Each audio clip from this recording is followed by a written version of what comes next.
안녕하세요. 조금 전까지 제 자리에 앉았을 때는 괜찮았는데 딱 나와 대기하니까 벌써 두근두근합니다. 이 참 말씀을 가지고 나온다는 게 참 너무 두렵고 어떤 때는 좀 염려스러운 데가 있습니다. 날씨가 벌써 한여름으로 들어섰네요. 상당히 덥고 그런데 건강 유의하시고요. 오늘이 무슨 날인지 혹시 아십니까? 네, 스승날입니다. 요즘에는 이 스승이란 단어가 많이 퇴색해져 있죠. 뭐 여러 가지 학생들도 뭐 선생님이란 말 대신에 쌤이라는 말로 다 대치되어 있고 많이 이렇게 선생님들의 스승의 가치가 이게 많이 떨어져 있는데 그럼에도 아직까지 우리 모임에서는 하나님 말씀을 가르치고 이렇게 하시는 분들이 참으로 귀한 것을 느낄 수가 있습니다. 서대문교회에서도 송찬호 행님을 비롯해서 어윤 행님, 장로님들 그리고 각 부서에서 열심히 가르치고 있는 이런 직분을 가지고 있는 분들이 참 수고를 많이 하셨습니다. 그래서 뭐 준비한 건 없지만 우리가 이분들의 노고를 격려하는 의미에서 박수를 한번 치도록 하겠습니다. 감사합니다. 참 이분들이 뭐 아무 녹도 받지 않고 오로지 하나님만을 바라보며 이렇게 열심히 가르치고 있습니다. 오늘은 고린도전서 4장입니다. 고린도전서 4장입니다. 21절까지 있는데요. 같이 한번 읽어보도록 하겠습니다. 1절부터 시작. 사람이 마땅히 우리를 그리스도의 일꾼이요 하나님의 비밀을 맡은 자로 여길지어다. 그리고 맡은 자들에게 구할 것은 충성이니라. 너희에게나 다른 사람에게나 판단받는 것이 내게는 매우 작은 일이라. 나도 나를 판단하지 아니하노니 내가 자책할 아무것도 깨닫지 못하나 이로 말미암아 의롭다함을 얻지 못하노라. 다만 나를 심판하실 이는 주시니라. 그러므로 때가 이르기 전 곧 주께서 오시기까지 아무것도 판단하지 말라. 그가 어둠에 감추인 것들을 드러내고 마음의 뜻을 나타내시리니 그때 각 사람에게 하나님으로부터 칭찬이 있으리라. 형제들아, 내가 너희를 위하여 이 일에 나와 아볼로를 들어서 본을 보였으니 이는 너희로 하여금 기록된 말씀 밖으로 넘어가지 말라 한 것을 우리에게서 배워서 서로 대적하여 교만한 마음을 가지지 말게 하려 함이라. 누가 너를 남달리 구별하였느냐? 내게 있는 것 중에 받지 아니한 것이 무엇이냐? 네가 받았은즉 어찌하여 받지 아니한 것 같이 자랑하느냐? 너희가 이미 배부르며 이미 풍성하며 우리 없이도 왕이 되었도다. 우리가 너희와 함께 왕 노릇하기 위하여 참으로 너희가 왕이 되기를 원하노라. 내가 생각하건대 하나님이 사도인 우리를 죽이기로 작정된 자같이 끄트머리에 두셨음에 우리는 세계 곧 천사와 사람에게 구경거리가 되었노라. 우리는 그리스도 때문에 어리석으나 너희는 그리스도 안에서 지혜롭고 우리는 약하나 너희는 강하고 우리는 존귀하나 우리는 비천하여 바로 이 시각까지 우리가 줄이고 목마르며 헐벗고 매맞으며 정처가 없고 또 수고하여 친히 손으로 일을 하며 모욕을 당한 즉 축복하고 박해를 받은 즉 참고 비방을 받은 즉 권면하니 우리가 지금까지 세상에 더러운 것과 만문의 찌꺼기같이 되었도다. 내가 너희를 부끄럽게 하려고 이것을 쓰는 것이 아니라 오직 너희를 내 사랑하는 자녀같이 권하려 하는 것이라. 그리스도 안에서 일만 스승이 있으되 아버지는 많지 아니하니 그리스도 예수 안에서 내가 복음으로써 너희를 낳았음이라. 그러므로 내가 너희에게 권하노니 너희는 나를 본만든 자가 되라. 이로 말미암아 내가 주 안에서 내 사랑하고 신실한 아들 디모데를 너희에게 보내었으니 그가 너희로 하여금 그리스도 예수 안에서 나의 행사 곧 내가 각처 각 교회에서 가르치는 것을 생각나게 하리라. 어떤 이들은 내가 너희에게 나아가지 아니할 것 같이 스스로 교만하였으나 주께서 허락하시면 내가 너희에게 속히 나아가서 교만한 자들의 말이 아니라 오직 그 능력을 알아보겠으니 하나님의 나라는 말에 있지 아니하고 오직 능력에 있음이라. 너희가 무엇을 원하느냐? 내가 매를 가지고 너희에게 나아가랴. 사랑과 온유한 마음으로 나아가랴. 감사합니다.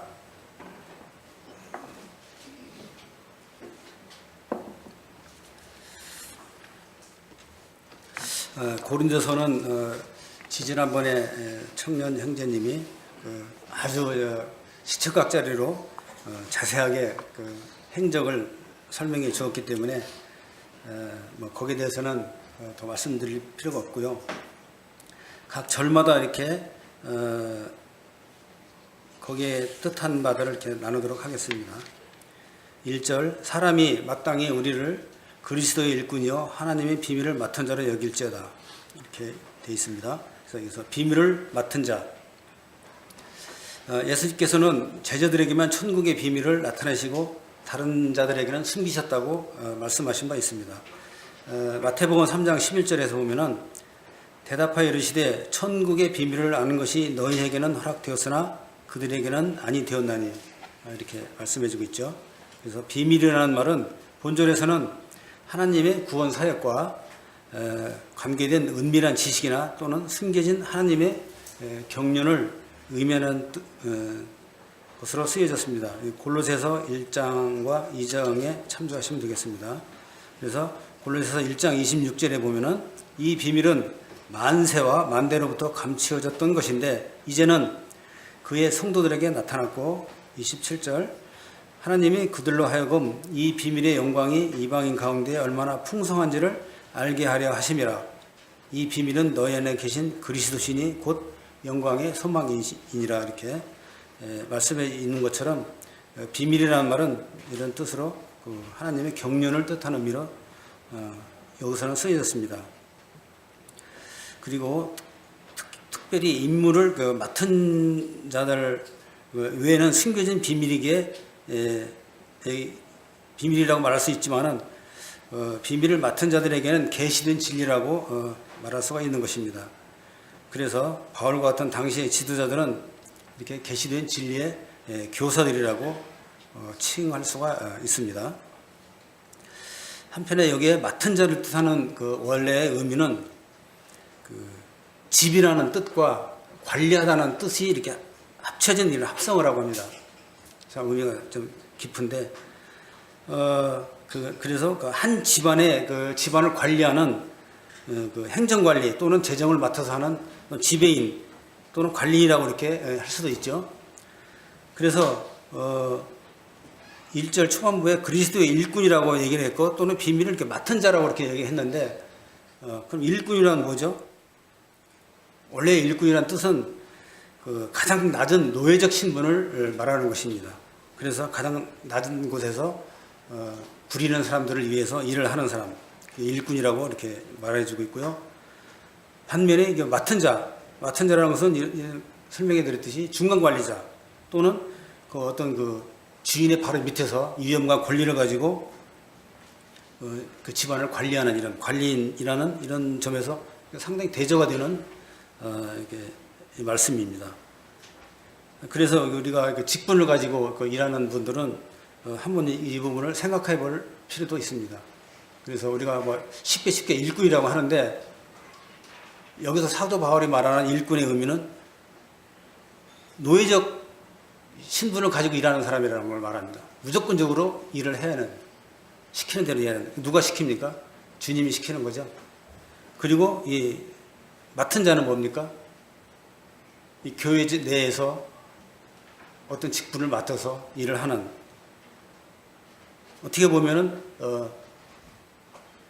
일반적인 사람보다 위에서 관리를 하고 다스리고 가르치는 사람을 말하는 것입니다.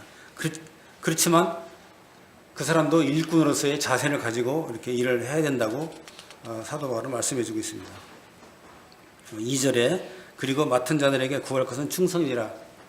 이 맡은 분들이 충성이 없다면은 결과적으로 자신을 위해서 일을 하는 것이 되겠죠. 그래서 맡은 자들에게 구할 것은 충성이라고 이렇게 말씀해 주고 있습니다. 3절 너희에게나 다른 사람에게나 판단받는 것이 내게는 매우 작은 일이라 나도 나를 판단하지 아니하노니. 이 판단받는 것이 내게는 매우 작은 일이라고 이렇게 사도 바울이 얘기해 주고 있습니다. 그런데 우리가 판단받는 걸 상당히 안 좋아하죠. 누가 남이 나를 어쩌고 판단을 하게 되면은 기분 나빠하고 막 따지고 대들죠. 그런데 사도 바울은 이렇게 매우 작은 일이라고 이렇게 얘기를 하고 있습니다. 이 당시에 고린도 교회인들은 바울을 비롯한 그 교회 지도자들을 주관적인 소역에 따라 이제 판단했다고 합니다.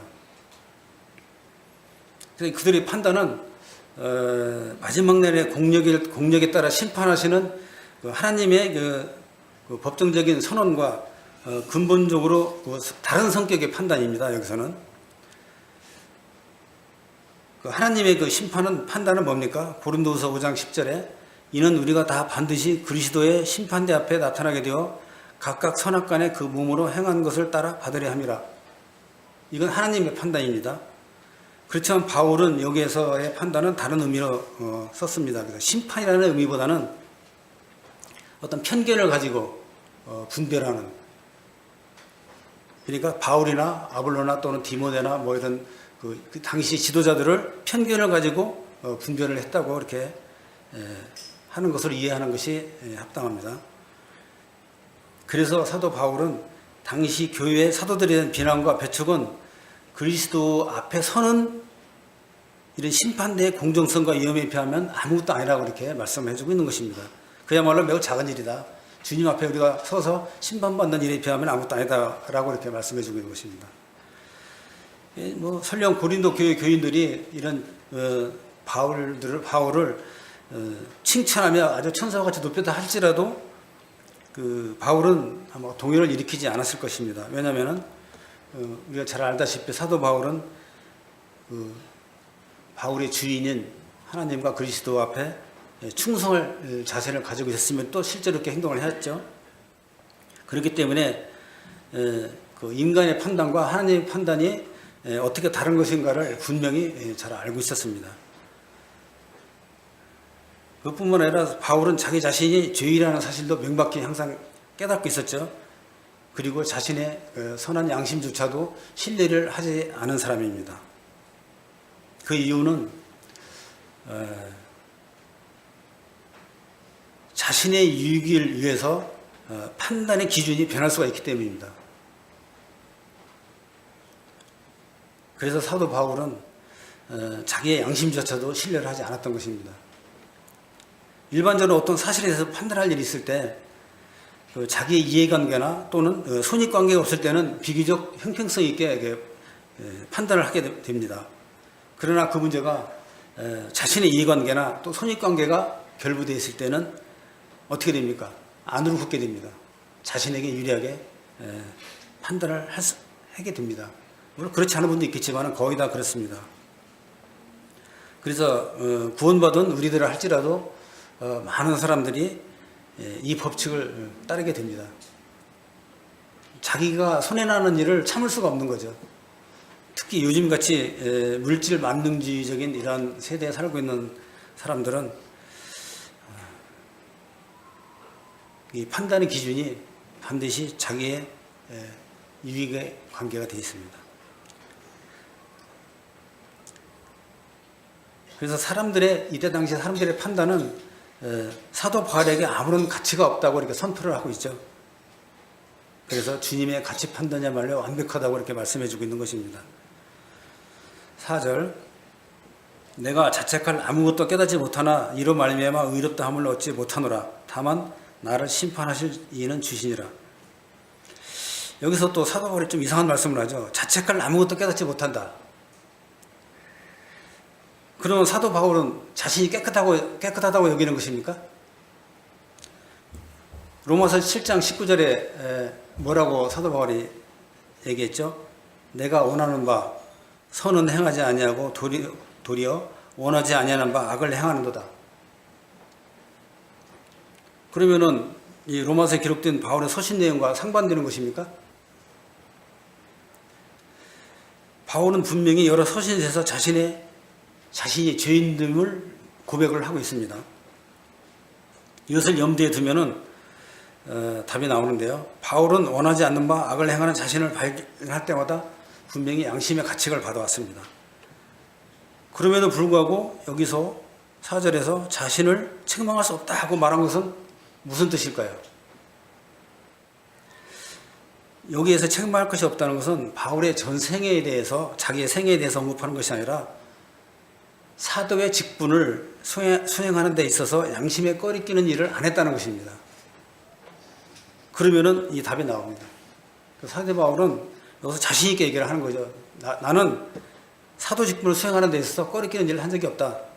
이렇게 말씀하고 있는 것입니다. 그렇지만 그렇다 하더라도 이로 말미암아 의롭다 함을 얻지 못한다고 다시 겸손을 이렇게 나타내고 있죠. 그래서 바울은 항상 이 칭의의 개념을 이렇게 수동태로 나타나는데,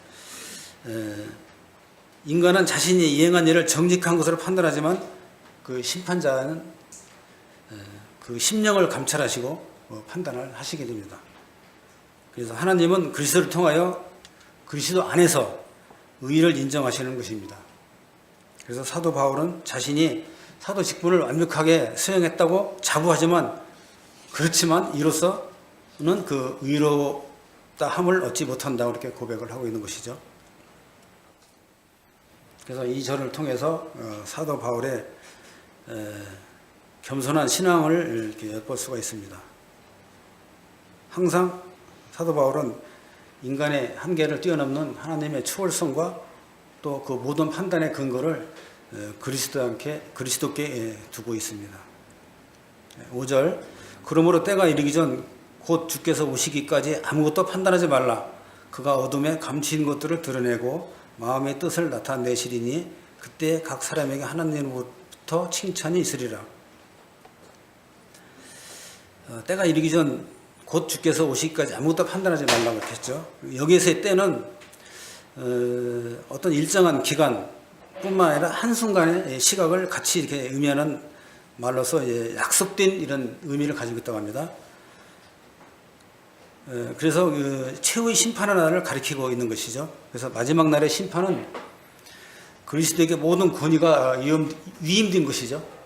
그래서 모든 사람의 혐의에 대한 조사도 예수 그리스도께서 하시고, 판결도 마찬가지로 예수 그리스도께서 하십니다. 인간 행위에 대한 고발은 누가 하죠? 인간이 하는 것이 아니라 율법이 하게 되는 거죠.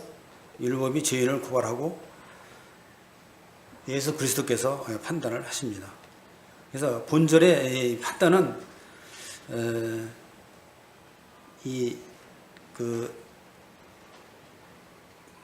하나님의 예수님의 예수 그리스도의 이 심판의 판단이 아니고 이해와 관찰 없이 조급하게 이렇게 경솔하게 남을 판단하는 죄인들의 판단으로, 그러니까 그리스도 고린도 교회의 그 교인들이 이렇게 했던 그런 판단을 말씀해주고 있는 것입니다. 그래서 이런 판단조차도 예수 그리스도께 위임을 하고서 그때까지 유보시키라는 말씀입니다. 그가 어두움에 감추인 것을 드러내고, 이 절은 그리스도의 심판을 말하는 내용이죠. 어두움 속에 숨겨진 악한 세력들의 일은 그리스도의 심판대 앞에 모두 드러나게 될 것입니다. 고린도서 5장 10절에 잘 기록되어 있습니다. 그뿐만 아니라 드러나지 않은 우리 인간의 마음속에 숨겨진 그 모든 비밀도 낱낱이 드러날 것입니다. 마태복음 10장 26절에 그런즉 그들을 두려워하지 말라. 감추인 것이 드러나지 않을 것이 없고 숨은 것이 알려지지 않을 것이 없느니라. 이렇게 말씀해 주고 있습니다. 그래서 어둠 속에 숨겨진 인간 행위의 무질서, 사실 이 무질서는 다 어둠 속에 숨겨져 있습니다.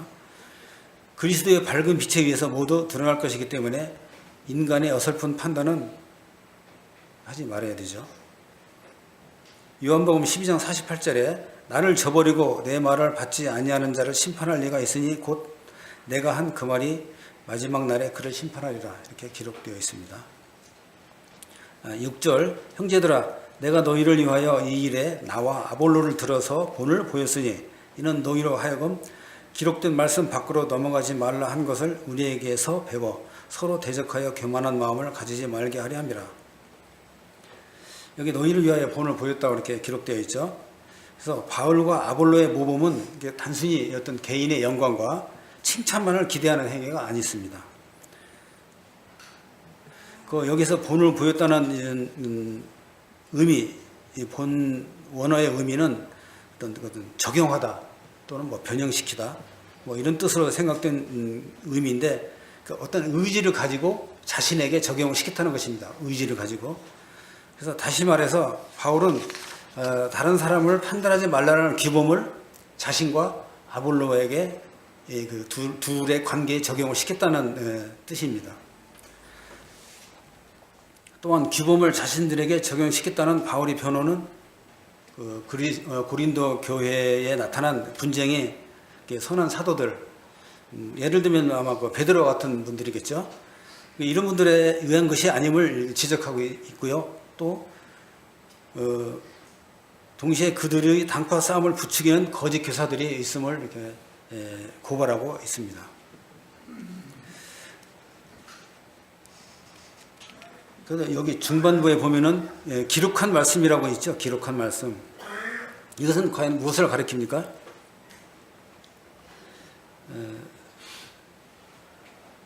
고린도 교회의 분쟁에 관해서 바울 자신이 쓴 서신 1장에서부터 이 4장까지의 기록한 모든 교훈을 말하는 것일까요? 아니면은 교만하지 말며 겸손에 대해서 교훈하고 있는 이런 구약성경의 말씀들, 예를 들어서 잠언 16장, 22장, 또 이사야 57장 이런 데 나오는 이러한 그 교훈을 말하고 있는 것일까요?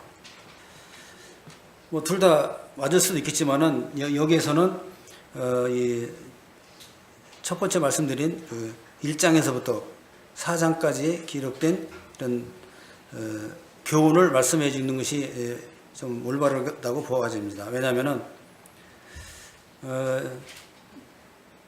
이 4장까지 교훈한 것 중에 인용한 말씀들이 상당히 많습니다. 1장 19절 31절이 있고요. 또 2장 9절 또는 3장 19절 20절 이런 구절들에서 교훈한 말씀이 있기 때문에 여기에서는 이렇게 또 본절에서 어떻게 나옵니까? 우리에게 배워 이렇게 이 말씀이 있습니다. 이걸 볼 때는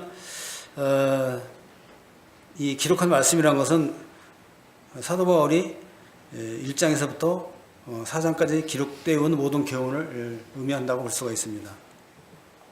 그래서 기록한 말씀밖에 넘어가지 말라 한 것을 배워 교만한 마음을 먹지 말게 하려 함이라. 사도 바울은 고린도 교회의 파당과 분쟁이 그들의 자화자찬과 교만에 기인한 것이라고 이렇게 파악을 하고 있는 것입니다. 구체적으로 고린도 교회의 어떤 문제점이 사도 바울로 이렇게 서신을 쓰게 했을까요? 여기에 말씀이 나옵니다. 고린도 교회 파당과 분쟁입니다. 근데 그 파당과 분쟁이 어디서부터 나왔냐면요. 그들의 자화자찬이라고 합니다. 자화자찬. 그래서 여기에서 교만은 스스로 자랑한다는 의미로 사용되었다고 합니다. 여기서 이건 무슨 말을 의미하냐면은 그들은 자기가 따르는 지도자 바울 또는 아볼로, 게바 이런 사람들이죠. 이런 사람들을 자랑함으로써 도저히 나올 수 없는 이런 분쟁을 스스로 만들어내고 있었습니다. 이건 무슨 말이냐면은 하나를 자랑함으로써 발생되는 또 하나의 시기. 나는 아볼로파야. 아볼로가 아볼로의 좋은 점에 대해서 이렇게 자랑을 했겠죠. 그러면 또 다른 바울을 이렇게 따르는 이런 사람들은 어떻게 됩니까? 상대적으로 이렇게 멸시당하는 느낌 당할 수도 있고, 이런 것들로 인해서 이렇게 분쟁이 나왔던 것으로 보여집니다. 그래서 이제 이러한 것들을 인해서 스스로도 해결할 수 없는 이러한 파벌싸움에 휘말리게 된 것입니다. 그래서 이제 그들에게 필요한 것은 무엇이죠? 분쟁과 파벌을 초래한 교만을 말씀으로 잘라낼 일뿐입니다.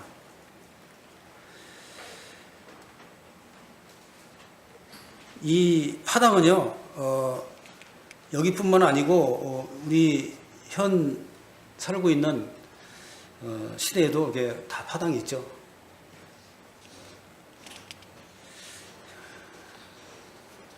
7절에 보면은 누가 너를 남달리 구별하였느냐? 내게 있는 것 중에 받지 아니한 것이 무엇이냐? 내가 받았은즉 어찌하여 받지 아니한 것 같이 자랑하느냐? 여기 지금 세 가지 질문을 하고 있죠. 누가 너를 남달리 구별하였느냐? 또 내가 있는 것 중에 받지 아니한 것이 무엇이냐? 또 내가 받았은즉 어찌하여 받지 아니한 것 같이 자랑하느냐?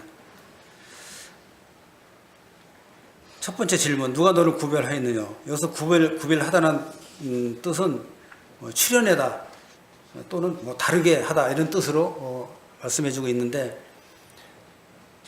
따라서 바울 사도는 이 첫 번째 질문을 통해서 누가 너희를 바울파, 아볼로파, 게바파, 또 그리스도파 등으로 구분을 지었느냐고 반문을 하고 있는 것입니다.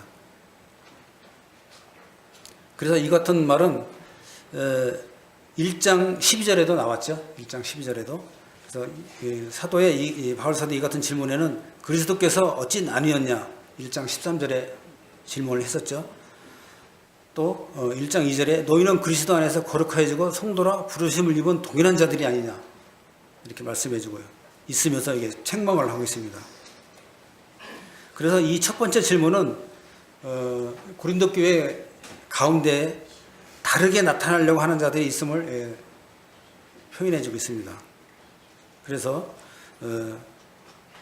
바울은 고린도 교인들이 모두 같은 죄인이기 때문에 교만할 수 없다는 사실을 지적하고 있습니다.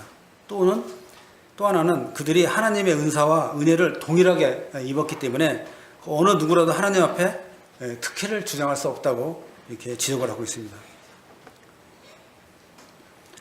여기에 고린도 교인들의 그 잘못된 그 생각들을 사도 바울이 나타내고 있는데, 그 하나님으로 받은 은사를 그 우월감의 근거로 삼았다고 합니다. 우월감의 근거로 삼았다고 합니다. 마치 자신들에게 주어진 은사를 주셔도 스스로 이제 만들어낼 수 있다는 이러한 착각에 빠지게 되었고, 그걸로 인해서 또 파당이 생겼다고 합니다. 이게 말씀을 아주 잘 전하는 은사를 가진 이런 분과 또 사람을 돌보는 일에 아주 잘 돌보는 은사를 가진 분의 두 분이 있습니다. 그러니까 어느 분이 우월합니까? 보통 언뜻 생각하면 말씀을 잘 전하는 분으로 이렇게 많이 기울어져 있죠. 특히 또 안 보이는 은밀히 일을 잘하는 분한테는 나타나지 않기 때문에 그분을 가치를 잘 깨닫지 못합니다.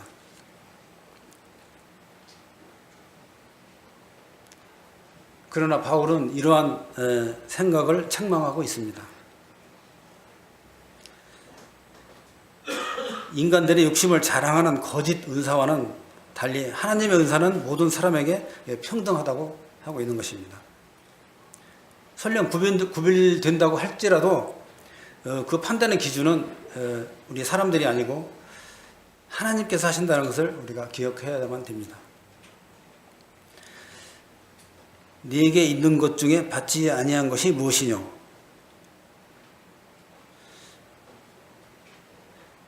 모든 사람은 자신이 가지고 있는 것 모든 것을 다 하나님으로부터 받았습니다. 그렇기 때문에 자랑할 만한 아무런 정당성도 가져서는 안 됩니다. 우리가 가지고 있는 모든 지식과 은사 이런 것들이 정말 하나님으로부터 나왔기 때문에 자랑해서는 안 된다고 이렇게 말씀해 주고 있죠. 그래서 우리가 가지고 있는 지식 또는 혈통, 재산, 생명, 또 우리가 가지고 있는 신앙까지도 아무 공로 없이 하나님께로부터 선물로 받은 것이기입니다. 우리 신앙까지도 하나님으로부터 받은 것입니다. 그렇기 때문에 고린도 교인들이 하고 있던 이런 자랑은 무익한 것에 지나지 않는다 이렇게 말씀해 주고 있는 것입니다. 그래서 네가 받았은즉 어찌하여 받지 아니한 것 같이 자랑하느냐 이렇게 말씀해 주고 있는 것입니다. 다 받았는데 근데 그것을 어찌 받지 않은 것 같이 자랑하느냐. 자랑한다는 것은 자기 것을 나타내는 것이거든요. 그래서 이 세 번째 질문은 두 번째 질문과 유사한 것인데 모든 것이 하나님께로부터 받았다. 그런데 어째 스스로가 잘나서 그와 같은 것을 누리고 있는 것처럼 이렇게 자랑하느냐 이렇게 책망을 하고 있습니다. 그래서 이렇게 바울은 점진적인 그 질문의 방법을 통해서 그들의 교만이 남들과 비교하는 것에부터 출발했다고 하고서 그러므로 점점 나아가서 하나님의 영광을 탈취하는 이런 오만한 자리까지 이르게 되었음을 지적하고 있는 것입니다. 그래서 그들은 은사를 포함한 모든 것을 하나님께로부터 받았음에도 불구하고 자신의 권리와 공로를 자랑함으로써 자신뿐만 아니라 이웃들조차 함께 판단하는 이러한 일들을 저지르고 말았습니다. 그래서 그리스도인들의 참된 겸손은 어디서부터 출발합니까? 모든 것이 하나님으로부터 주어졌다는 사실에 인식하는 것으로부터 출발을 해야 됩니다. 여기에서 한 걸음 더 나아가면은 타락한 인간들의 그 본성 속에서 겸손할 수 있는 그 선한 의지를 단 한 가지만이라도 발견한다면은 그것조차도 우리 하나님의 은혜 덕분임을 알아야 합니다. 그래서 그리스도인의 겸손의 기본 자세를 이렇게 말씀해 주고 있습니다. 8절 너희가 이미 배부르며 이미 풍성하며 우리 없이도 왕이 되었도다. 우리가 너희와 함께 왕노릇하기 위하여 참으로 너희가 왕이 되기를 원하노라. 너희가 이미 배부르며 이미 부요하며 우리 없이 왕노릇하였도다.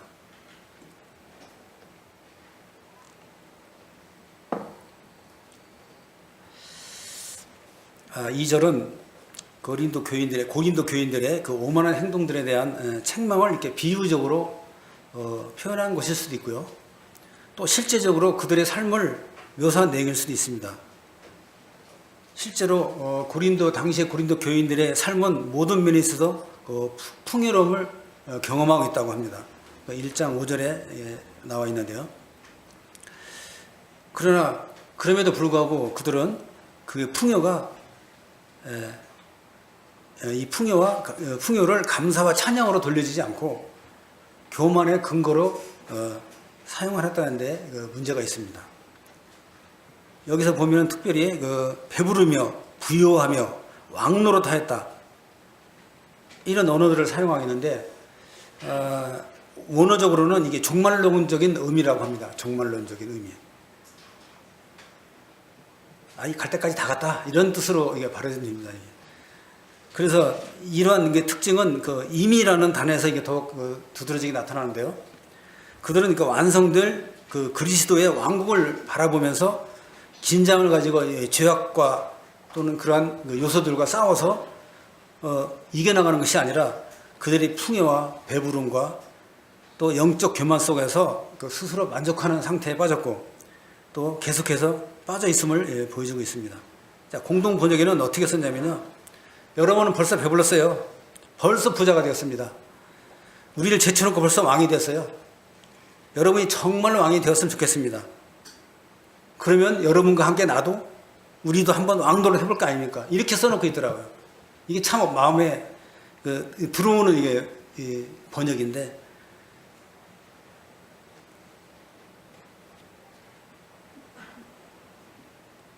우리 없이 왕노릇 하였다는 구절은 또 무엇입니까? 이 말은 고린도 교인들이 지니게 된 영적 지식 이런 것들이 바울과 같은 사도들의 가르침에 기인된 것인데 이제는 그런 사도들 필요 없어도 이제 우리가 그런 영적인 일들을 분별하고 다 가르칠 수가 있어 이렇게 행동하고 있다는 것입니다.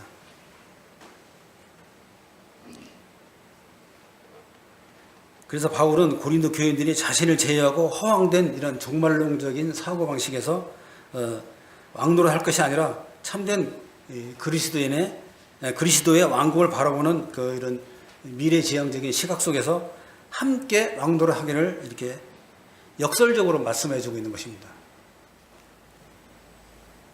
이 천년 왕국에서의 왕노릇이 진정한 왕노릇이 아니겠습니까? 그래서 바울은 고린도 교회의 그릇된 이런 시각을 수정하고 장차올 세상에서 왕노를 할 것을 권고하고 있는 것입니다. 그래서 당시에 고린도 교인들이 하던 왕노릇은 거짓된 왕노릇에 불과할 뿐이라고 이렇게 질책을 하고 있습니다. 그래서 그들에게 필요한 것은 고린도후서 5장 7절에 나와 있는 것처럼 믿음으로 행하는 것과 어떤 불의한 환경 속에서도 자만하지 않는 겸손한 뿐이라고 이렇게 말씀해 주고 있습니다. 9절입니다. 내가 생각하건대 하나님이 사도인 우리를 죽이기로 작정된 자같이 끄트머리에 두셨으며 우리는 세계 곧 천사와 사람에게 구경거리가 되었노라. 다르게 말해보면 내가 생각하기에 하나님께서는 사도된 우리를 마치 사형수처럼 세상에서 가장 보잘것없는 사람들로 내놓으셨습니다. 우리는 세계와 천사와 사람들에게 구경거리가 된 것입니다. 이렇게 말하는 것입니다. 그 끄트머리에 두었다는 얘기는 이게 미말에 뒀다는 것이죠. 미말. 아주 마지막에. 그리고 구경거리가 됐다.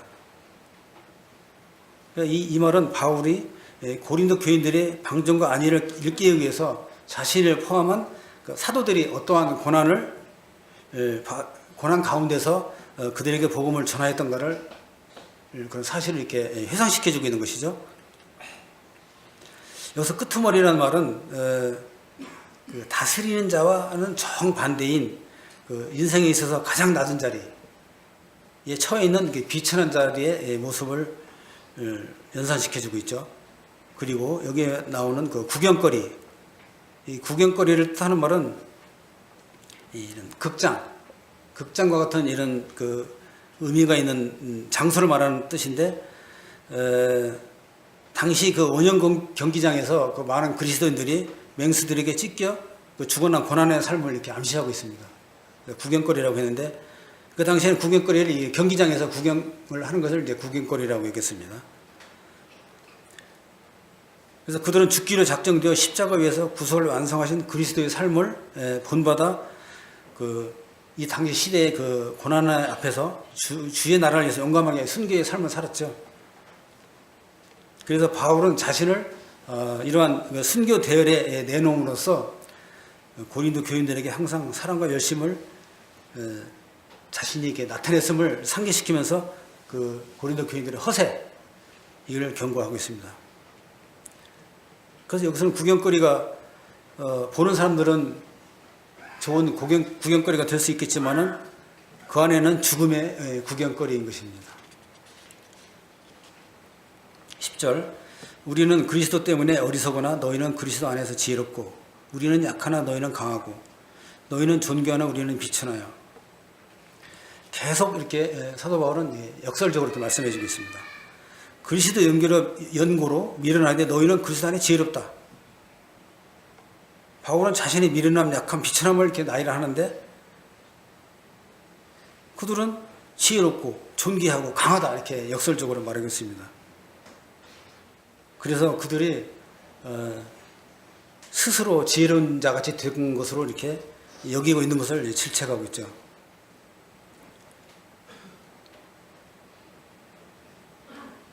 사도들은 그리스도를 위해서 스스로 세상 지혜에 대해서 무지한 자들이 되었다고 이렇게 말씀해주고 있고요. 이 세상에서 가장 약하고 비천함 같이 매맞고 핍박을 당하는 자가 되었다고 얘기하고 있습니다. 그런데 고린도 교인들은 그리스도를 믿는 까닭에 지혜롭고 강하고 아주 존귀한 자가 되었다고 얘기하고 있습니다.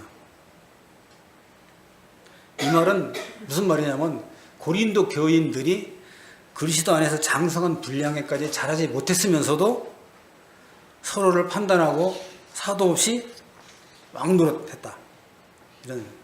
이런 행위들을 신랄하게 책망하고 있는 것입니다. 그 사도들이 그리스도 때문에 미련해지고 약하고 비천해지고 이런 것은 오히려 인간의 약함이 오히려 하나님의 능력이 된다는 사실을 너무도 잘 알고 있었기 때문입니다. 고린도후서 12장 9절에 이런 말씀이 있습니다. 또한 영광의 기준이 인간이 아니라 하나님이라는 것을 알기 때문에 이 불의한 영광과 세속적인 지혜를 비교함에 있어서 자신을 과감하게 낮추고 있었음을 이렇게 말씀해 주고 있습니다. 그래서 바울은 하나님의 지혜를 멸시하는 인간의 지혜를 고발함으로써 고린도 교인들의 교만이 결코 정당화될 수 없다고 지적하고 있는 것입니다. 11절에서 11절 13절까지 바로 이 시각까지 우리가 줄이고 목마르며 헐벗고 매맞으며 정처가 없고 또 수고하여 친히 손으로 일을 하며 모욕을 당한 적 축복하고 박해를 받은 적 참고 비방을 받은 적 권면하니 우리가 지금까지 세상의 더러운 것과 만물의 찌꺼기같이 되었도다. 한쪽은 이게 복음이라는 이름으로 이게 배부르고 부유하고 뭐 왕노릇하고 있었습니다. 근데 또 한쪽은 이 복음으로 인하여 고난받고 굶주리며 허덕이고 참 모순인 거 아닙니까? 그래서 이제 특별히 이 고린도 교인들에게 이 복음으로서 가르치는 사도들이 형편이 지금 어떻습니까? 굶주리고 헐벗고 배고프고 박해받고 이러고 있지 않았습니까? 근데 그들은 부유하고 배부르다고 이렇게 하고 있습니다. 실제로 그럴 수도 있어요. 이게 비정상적인 거죠.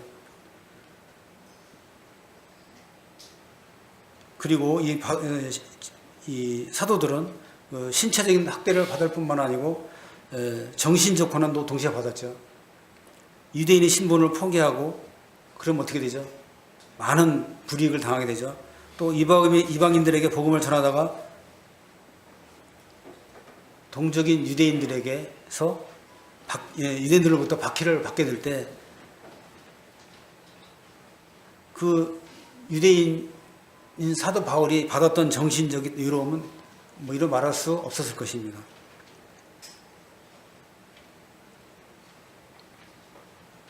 그래서 그리스도를 위하여 당하는 이 사도들의 고난은 이 고린도서를 쓸 당시까지만 해도 계속되고 있었다는 사실을 알고 있죠. 그래서 이러한 그 자신들의 처지를 얘기를 함으로써 고린도 교인들의 그 어리석은 영적 교만을 책망하고 있습니다. 또 수고하여 친히 손으로 일을 하며라는 구절은 바울은 교회를 돌보는 일에도 열심을 다했습니다. 자신의 생계를 위한 육체적인 노동도 열심을 했다는 말이죠. 이 말은 뭐냐면은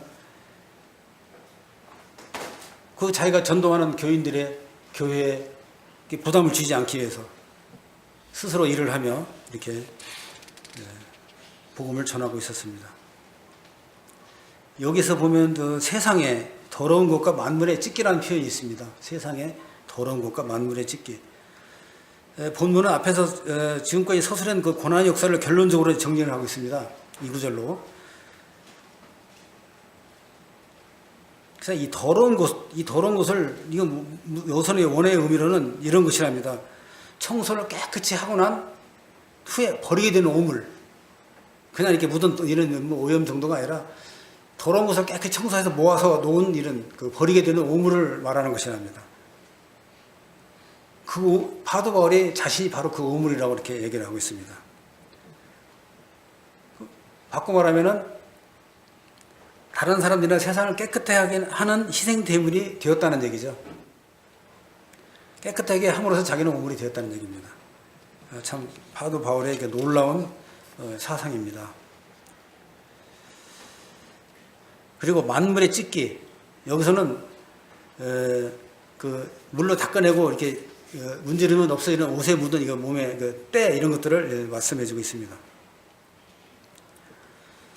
그래서 이런 것 같이 이렇게 되었다고 이렇게 말씀해주고 있는 걸 보면은 사도 바울이 그리스도를 위하여 당한 그 고난 이런 것들이 얼마나 모욕적이고 참 힘들었는가 하는 것을 이렇게 나타내주고 있죠.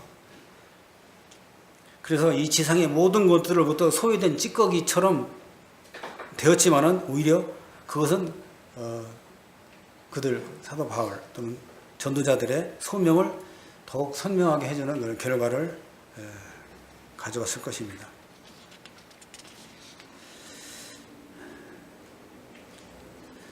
14절에 내가 너희를 부끄럽게 하려고 이것을 쓰는 것이 아니라 오직 너희를 내 사랑하는 자녀같이 권하려 하는 것이라.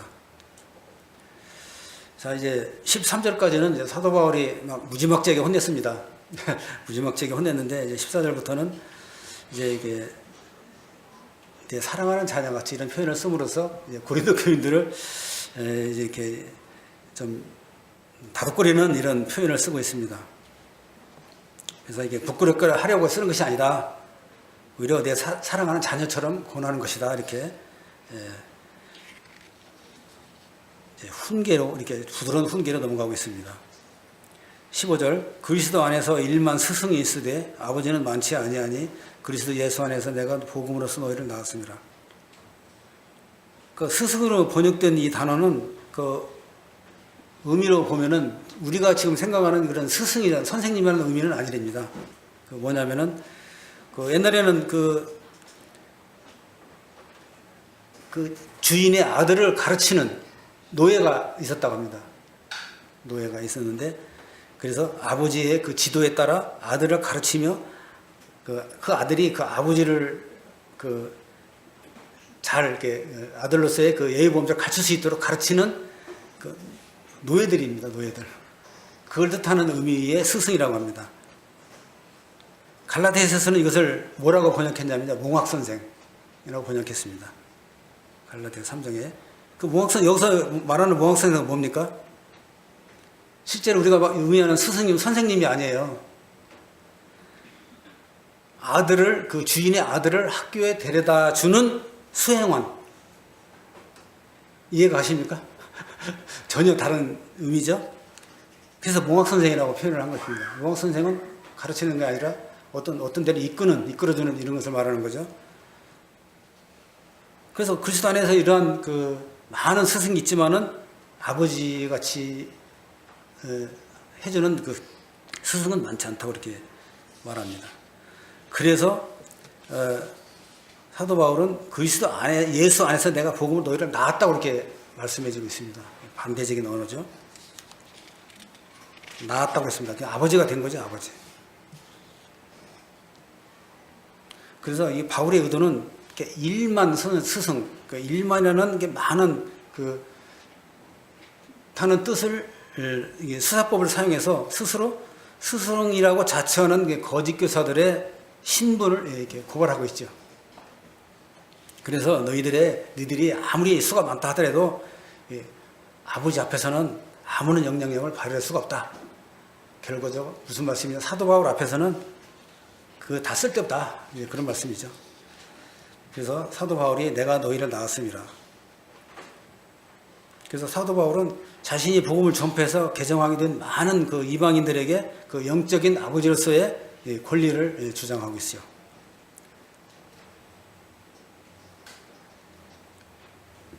바울은 모든 복음의 지도자들에게 아버지라는 칭호를 사용하지는 않습니다. 그렇지만 자신에게만은 이 호칭을 사용하고 있습니다. 그래서 이것은 고린도 교회의 교인들에게 자신이 설립자인 자신의 이적 권위를 내세우는 것이 아니라 너희를 사랑 안에서 낳은 아버지로서의 이런 속성을 이렇게 나타내려고 하는 것입니다. 그래서 이 여지껏 했던 너희들에게 한 책망이 책망과 이 권면이 진실되는 것이며 또 이 동기 또한 아버지적인 부성애적인 사랑에서 기인된 것이라고 이렇게 말씀해주고 있는 것입니다.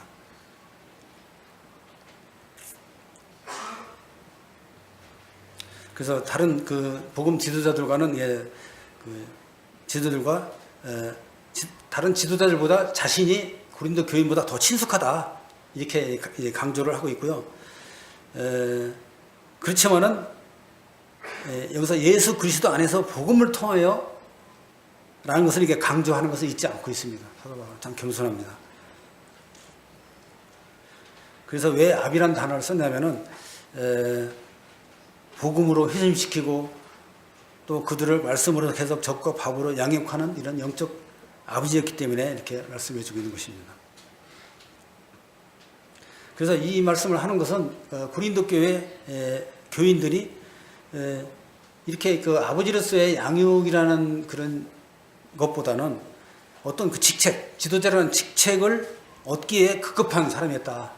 이런 사람들이 많았다. 이렇게 얘기를 하고 있는 것입니다.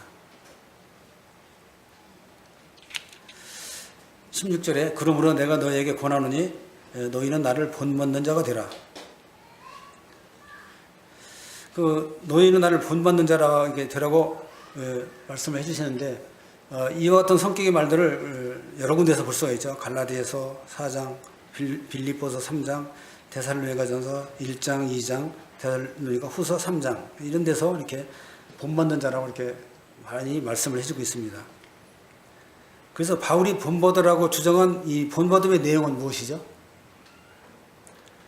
십자가에 달리신 예수 그리스도의 삶을 본받으라고 하는 것입니다. 자신을 받으라는 게 아닙니다.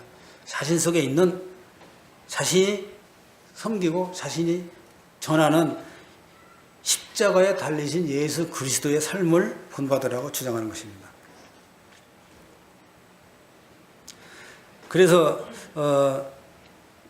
이와 같이 자신을 본받으라고 한 데에는 또 다른 의미가 있다고 봅니다. 뭐냐면은 그 그리스도 생애에 대해서 잘 알지 못하는 멀리 타국의 그 이방인들을 위해서는 직접 그리스도를 본받으라 얘기하는 것보다 그리스도인의 삶을 살고 있는 자신을 본받으라 하는 게 오히려 더 와 닿을 수가 있었을 것입니다. 그래서 이렇게 직설적으로 이렇게 표현했다 하지라도 전혀 문제가 되지 않는 것입니다. 왜냐하면은 바울은 복음을 위해서 일평생 고난 속에서 살았기 때문입니다. 그리고 그의 삶이 그리스도의 삶을 대변해주고 있기 때문입니다.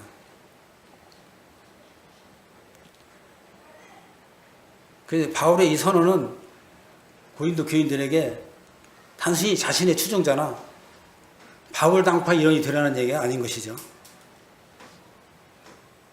그래서 이것은 오히려 바울이 본을 보인 사랑의 실천과 그의 겸손과 또는 고난의 동참 또는 그래서 지적 교만과 불순한 태도를 버리고 그 신앙 안에서 서로 화합해라. 결론적으로 그리스도를 본받아라. 이렇게 말하는 것으로 의미를 나타내고 있습니다. 17절 이로 말미암아 내가 주 안에서 내 사랑하고 신실한 아들 디모데를 너에게 보냈으니 그로 너희로 하여금 그리스도 예수 안에서 나의 행사 곧 내가 각처 각 교회에서 가르치는 것을 행하게 하리라. 뭐 이 내용은 그 바울의 전도 여행에서 잘 나타나 있죠. 그 디모데는 아시다시피 그 유대인 어머니와 헬라인 아버지 사이에서 태어난 혼이랍니다.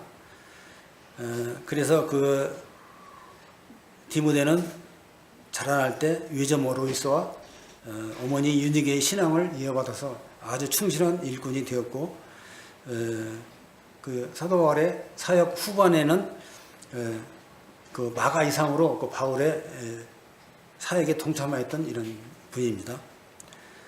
그래서 이제 그 3차 전도 여행 중 에베소에서 다시 고린도 교회 분쟁 소식을 듣고 이렇게 디모데를 파송하게 되죠.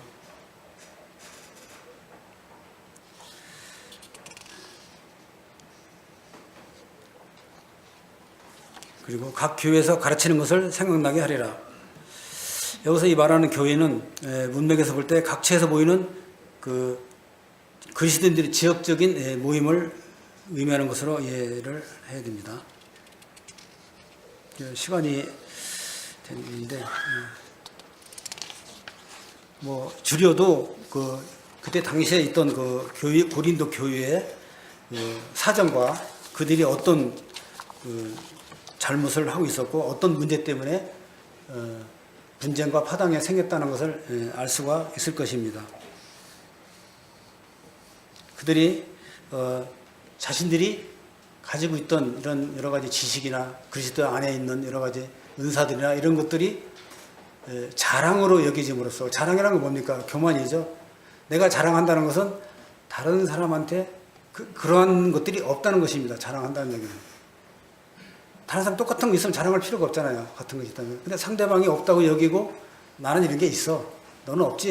이런 말이거든요. 그래서 이런 것들이 서로 파단을 가져오고 예를 들어서 아볼로나 바울이나 뭐 이런 분들이 서로 특징이 다를 것이란 말입니다. 근데 그런 분들에게서 찾은 아볼로는 어떤 것이 좋아. 어떤 걸 잘해.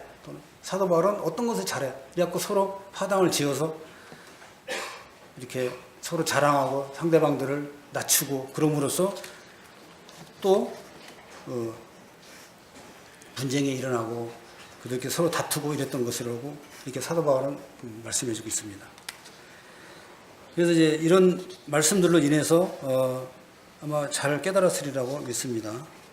그래서 마지막 23절 사절이죠. 21절에 너희가 무엇을 원하냐 내가 매를 가지고 너에게 나아가랴 사랑과 온유한 마음으로 나아가랴 이렇게 막 끝을 맺고 있는데요. 사도 바울은 그들을 사랑해서 이렇게 책망을 하고 혼을 냈지만은 결국은 다 온유한 마음에서 이루어졌다는 것을 이렇게 말씀해 주고 있습니다. 그래서 20절에 보면은 하나님의 나라는 말에 있지 아니하고 오직 능력에 있습니다. 상당히 중요한 말씀인데요. 성도들이 어떤 일을 할 때 미리 판단할 필요가 없습니다. 나중에 그분의 모든 결과들이 능력으로 나타나면 정말 올바르게 주님 안에서 일을 한 것이고요. 능력으로 나타나지 아니하면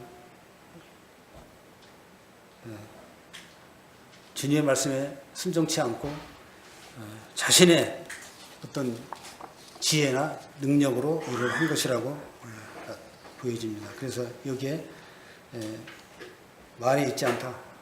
말만 아무리 잘해도 그것에 능력이 나타나지 않으면 다 소용이 없다는 거 이렇게 말씀해 주고 있습니다. 그래서 우리가 주님 안에서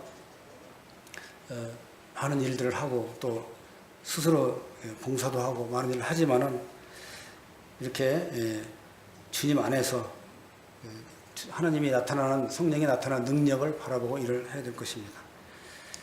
이상으로 마치겠습니다. 감사합니다.